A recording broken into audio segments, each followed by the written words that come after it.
మేము షాద్నగర్ నియోజకవర్గం. కేసీఆర్ చాలా రోజుల తర్వాత బయటకు వచ్చారని మీరు అనుకుంటారు, కానీ ఎల్లప్పుడూ ఆయన మన తెలంగాణ ఆకాంక్ష కోసమే పోరాడుతుంటాడు. ఆయన ప్రతి రక్త బొట్టు కూడా తెలంగాణ కోసం చిందిస్తాడని చెప్పేసి మేము అనుకుంటున్నాం. ఎందుకంటే ఆయన లేనిది తెలంగాణ రాలేదు. ఇప్పుడు మనము మన దేశానికి మన భారతదేశానికి జాతిపిత ఎవరు? గాంధీజీ అంటాం, కానీ మన తెలంగాణ రాష్ట్రానికి మాత్రం జాతిపిత మన కేసీఆర్ గారే. ఎందుకనంటే రైతుకు అన్నం పెట్టిండు, రైతు యొక్క కష్టాన్ని ఉంటున్నాడు. మాలాంటి చాలా మందికి నేను ఒక నాట్కో ఫార్ములా కంపెనీ, ఒక ఫార్మా పరిశ్రమల కంపెనీలో పనిచేస్తున్నా. నాలాంటి వాళ్ళకి ఎంతో మంది, కొన్ని లక్షల మందికి కూడా ఉద్యోగ అవకాశాలు కల్పించింది కేసీఆర్ గారు.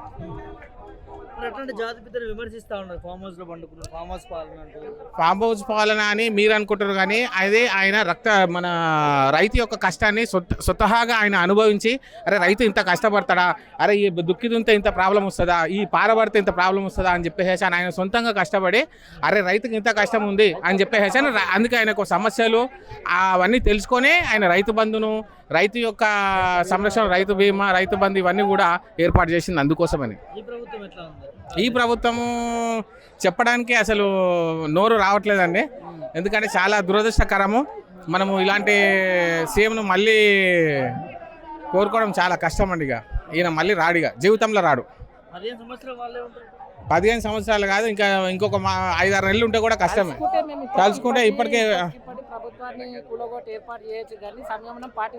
ఇప్పటికైనా కేసీఆర్ గారు తలుచుకుంటే ఇంకా 5-6 నెలల ప్రభుత్వం కూలిపోయి మళ్ళీ కేసీఆర్ ప్రభుత్వమే వస్తుందండి, అంతే.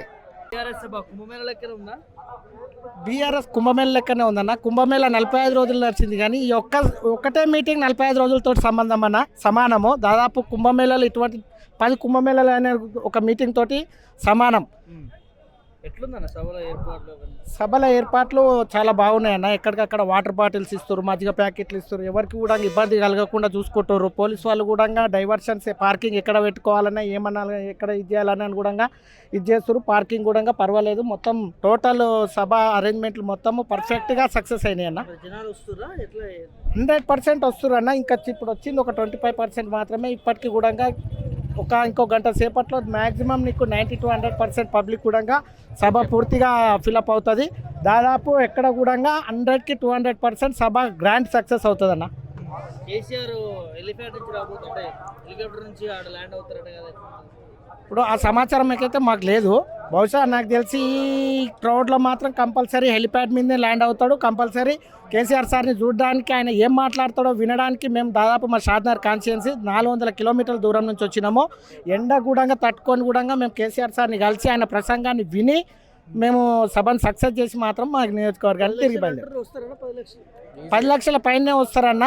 దాదాపు ఇక కొంచెం ఒక 20 కిలోమీటర్స్ దూరంలో మాకు తెలిసిన ఇన్ఫర్మేషన్ ప్రకారం ఒక 20 కిలోమీటర్ల దూరంలో ట్రాఫిక్ ఇదవుతుందని చెప్పేసి పోలీసు వాళ్ళు కూడా లోపలికి రానివ్వట్లేదు బండ్లని. ఇక్కడ మాత్రము దాదాపు మ్యాక్సిమం రీచ్ అయిన కాడికి 10 లక్షల పైన ఉంటారన్న.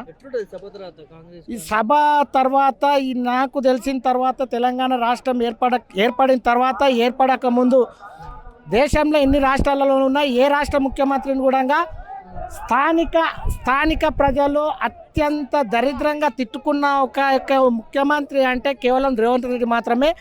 ఈ రోజైతే తను ప్రమాణ స్వీకారం చేసిన 1 సంవత్సరం లోపలనే స్థానిక ప్రజానికాల్లో మొత్తం వ్యతిరేకత వచ్చింది. రావడం కూడా ఈ యొక్క రేవంత్ రెడ్డి పైనే. ఆయన ఈ యొక్క తిట్లు తిన్నందుకు గిన్నిస్ బుక్ వరల్డ్ రికార్డులో కూడా ఎక్కుతాడని చెప్పేసి మేము తెలియజేస్తున్నామన్నా. తిట్లు తినే మొదటి ముఖ్యమంత్రిగా తెలంగాణ రాష్ట్రం ఏర్పడిన తర్వాత, ఏర్పడక ముందు భారతదేశంలోని అన్ని రాష్ట్రాలలో ఏ రాష్ట్ర ముఖ్యమంత్రి కూడా తను ప్రమాణ స్వీకారం చేసిన కొద్ది రోజులలో సామాన్య ప్రజలతోటి, మహిళలతోటి, పిల్లలతోటి, యువతతోటి నోటికొచ్చిన పచ్చి బూతులు తిన్న మొట్టమొదటి ముఖ్యమంత్రి మన రేవంత్ రెడ్డి. అది సార్.